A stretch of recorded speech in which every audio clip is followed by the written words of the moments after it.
And hello from Lights and Gear. Let's take a look at another flashlight today. This is the latest from Klarus, the XT11S. At least I think it's the latest. Be that as it may, it is a relatively new flashlight from the Klarus folks, and the XT11S is what it is. I do believe they may already have released this light some time ago, but this has, as many lights have these days, the new Cree XPL High V3 LED. So I believe, as I say, they have already released this light, but here it is now with the new XPL LED, which does give it obviously a much longer beam throw, up to 330 meters. And it has many and varied settings. It's fully tactical and fully programmable. So to somebody who's not that familiar with LED flashlights, this might be a little bit too much for them. But if you leave it on one particular setting, it should do you fine for just about anything you want to use it for. But, you know, it does have other settings anyway. It's also completely rechargeable and comes with a micro USB cable. So you can charge the intended 18650 battery anywhere there is a USB port. And it also comes with the 18650 battery, so that's pretty neat. And it's a Klarus battery, so it is a quality battery. Packaging does give you some of the basic information about the flashlight. You do have 4 regular modes: low, medium, high, and turbo. Low is 10 lumens and turbo is 1100, and it also has strobe and SOS. It's IPX8 waterproof, so you can submerge it up to 2 meters, and it's impact resistant to 1 meter. So there's your basic information, and any varied type of rechargeable battery is what it will accept, from the 18650, of course, to 2 CR123s, to 2 18350s, to 2 actually it says here, do not use 16340 batteries. I'm not sure why it does say that, and I just noticed that. Didn't notice that before. Because I was going to say, you can use 16340 batteries if you like, or even 18350s.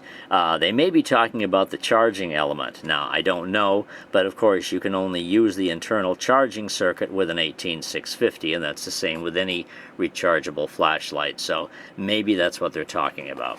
Anyway, be that as it may, it comes with a nice grouping of accessories. I've removed everything from the box in the interest of time, so here we have the actual package itself, and in this bag you get the USB cable. And in this bag here you have a couple of nice accessories, including a tactical ring and an adjustable lanyard and a spare O-ring. And those are the accessories there. Here is the this other accessory, being the nylon belt sheath, belt holster. So you get that, of course. And the flashlight is, voila, right here. And we'll just take off the tail cap for a second and show you the Klarus battery, and there that is, 2600 mAh, so that's a good quality 18650 battery. And there you have the positive and negative ends, goes inside the flashlight, and you are all set. And there's your spring there in the tail cap. And pocket clip, yeah, the pocket clip was already attached to it, and it's a good sturdy pocket clip, I might add. Here is your USB switch, or, you know, USB port right under the switch there. And I just get that on.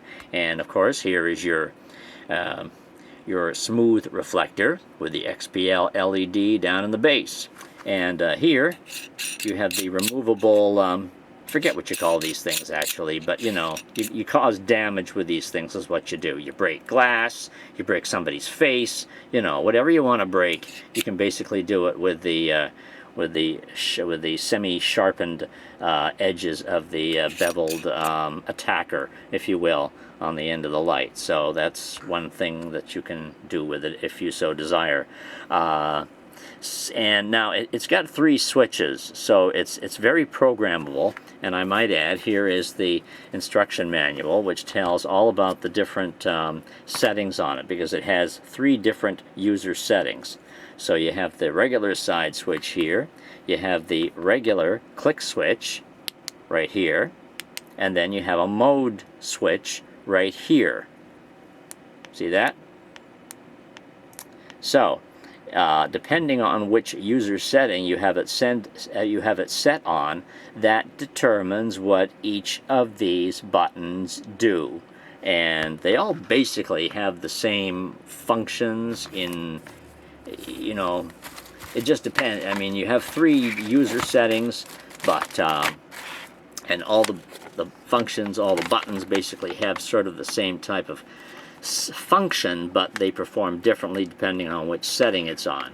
The first setting is a classic tactical setting, and maybe you can read a little bit about that right there while I hold it in front of the camera. And it tells you what each of the buttons do in each setting. And down here you have setting 2, which is what they call an outdoor setting. And again, all the functions of each button are described here and what you can do with them.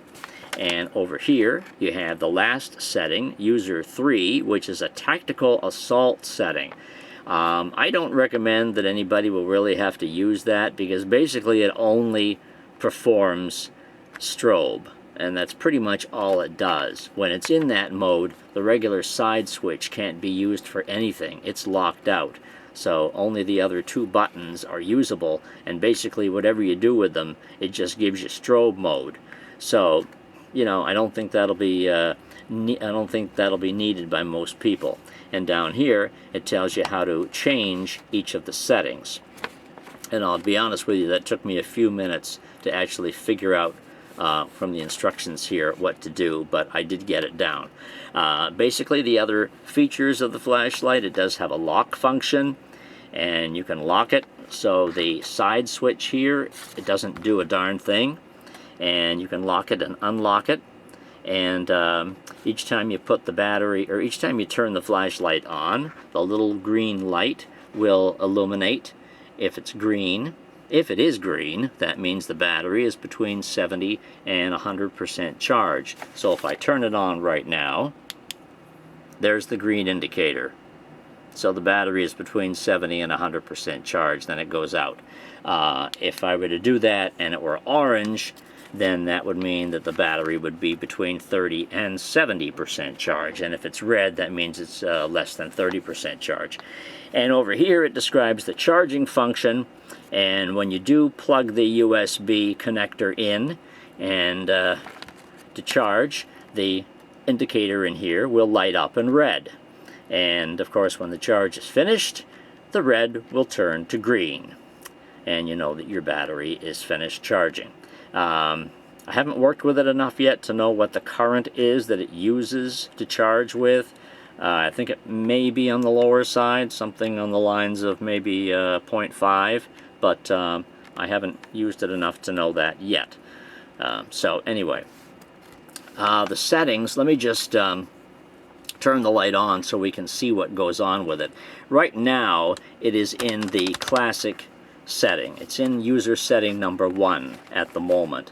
So if I press the regular switch at the back, let me just turn a little bit of light down here. If I press the regular switch at the back, I will get instant turbo mode. So that's what it does when it's in this setting. Instant turbo by clicking the regular rear switch. And I also get turbo in tactical mode if I just lightly press the switch.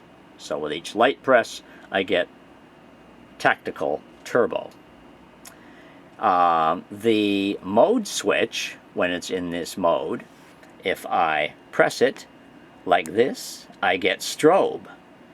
So that way I get instant strobe, and it's also a variable strobe. It doesn't use the same frequency. It changes frequencies back and forth. So that'll really, it's probably setting you off right now, and it'll set somebody else off into even a larger rage. So that's with the mode switch when it's in the first setting. All you get from that is strobe, and you can use it tactically or keep it on permanently and send somebody up the wall. When it's in this setting, the side switch is the one you would actually use most often, because that will take you through all the settings. If I press it once, well, in this particular instance, it is in turbo right now. But if I press it again, I'm in, let's see, how does it go? Just remembering what the modes are. This is high, this is medium, and this is low. And so there are your regular modes, because I haven't actually showed them to you yet. But these are your regular modes. There's turbo, there's high, there's medium, and there's low. So those are your regular modes, and when you're in the first setting, each of them are accessible just by using the side switch. And if I want to turn it off, I just press and hold the side switch. And then when I turn it back on again, it will have memorized the last mode. So in this particular case, it'll be in low. And this is where user memory comes into play, by remembering the last mode used. And all these settings, all these regular modes, are accessible by simply pressing the side switch, just like that. And you can turn it off and turn it on.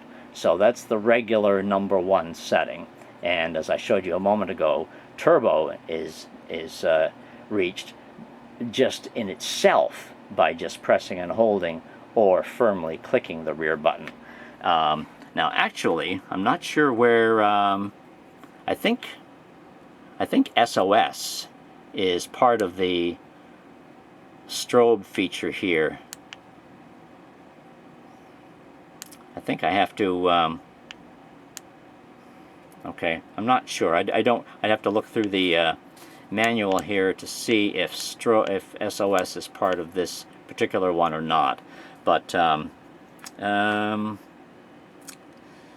I don't. Okay, it takes a couple of minutes to actually look at this diagram each time to see which one is which. But anyway, SOS is in there somewhere, but I think you get the main gist of it. And to change the modes, that's what took me a few minutes to get used to actually doing. And to do that, you have to press and hold the side switch and wait until low comes on. Then it flashes like that. Then you have to press the mode switch while you're still holding the other one.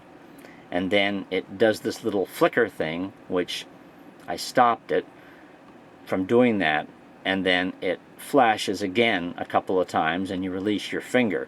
Then in that particular instance, it has then entered the other setting. So at the moment, it should now be in the outdoor setting.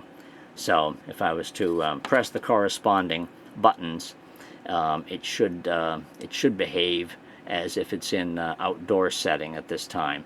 But that's how you change the mode. I'm not going to go through it, but that's how you change the modes. But you have to keep you have to hold down the side switch and then wait for it to blink. You have to hold it down, wait for it to turn on in low, then wait for it to blink, then press the mode switch, then press it again, then it'll flicker like that, and then if I press it again, it'll blink a couple of times, and then I release my finger from the side switch. And depending on how many times it blinks, that means that it's in that particular user setting. If it blinks once, it's in the classical setting. If it blinks twice, it should be in outdoor. And if it blinks 3 times, it should be in tactical assault mode.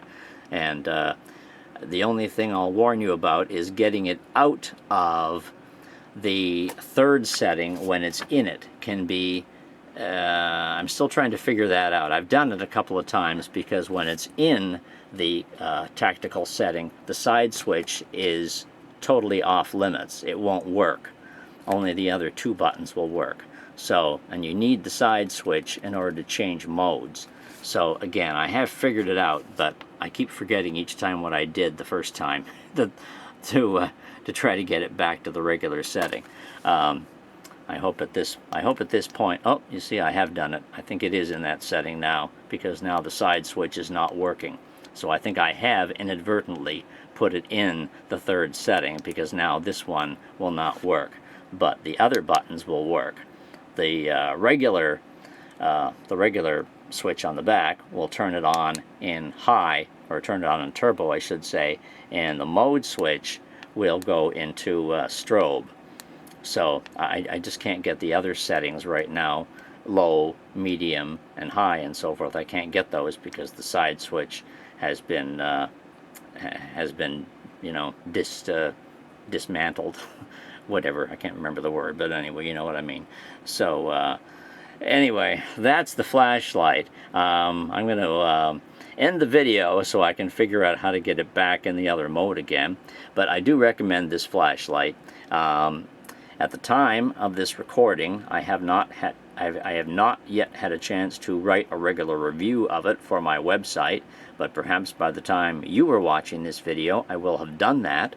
I will make note of it below when I have done that, so you can take a look at my written review, and you can read more about these settings in a more relaxed environment, and try to make sense of them yourself rather than hearing me blather about them. So in my regular review, I will have that written out in a more user-friendly fashion, I hope. Plus, of course, there'll be lots of pictures, outdoor beam shots, which will be very helpful as well. So that will all be on my website in my written review of the Klarus XT11S. So you can check that out and let me know what you think. And there'll also be a couple of links there to make a purchase of one of these babies if you would like to do that. I do recommend the Klarus XT11S for its versatility and so forth. It is a very unique and versatile flashlight, one of the most versatile I've certainly used in a long time. But in any case, thank you for watching. Hope you've enjoyed the video, and hope it made some sense to you. We will see you around the bend. Bye-bye.